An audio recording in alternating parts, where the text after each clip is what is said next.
Si Marcos sa kanyang administrasyon, 20 years lang. Sa 20 years na yon, ang kanyang total budget in 20 years, 468 billion pesos. Si Mrs. Aquino, sa 6 na taon, 1 trillion plus ang kanyang budget. Sa 20 years ni Marcos, anong mga napatayo?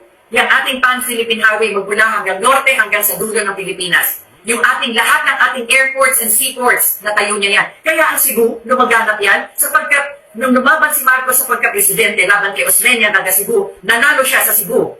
That is Osmeña country. Kaya bilang gantimpala kasi binoto siya ng mga taga Cebu, diyan niya talaga nilagay ang pagbubukas ng airport, seaport, electrification. Kaya lumaganap ang Cebu. Huwag nila ipagmamalaki na yan ay gawa kasi ng mga Cebuano. Hindi, binigay ni Marcos sa kanila yan, parang tulong sa kanila. Marahil kasi, hindi sa marahil, sapagkat sila naniwala kay Marcos dun sa eleksyon. Lahat ng ating mga dams, ilan yung ating hydroelectric dams, yung mga malalaking tinayo. 38 dams all over the country, tinayo noong panahon ni Marcos in 20 years. Sa 35 years nito, magmula noong 1986, nakapagpatayo ba sila ng isang dam? Merong isa, yung tinayo ng panahon ni Ramos. Pero hanggang doon lang sa Katiklan, kung saan man yan.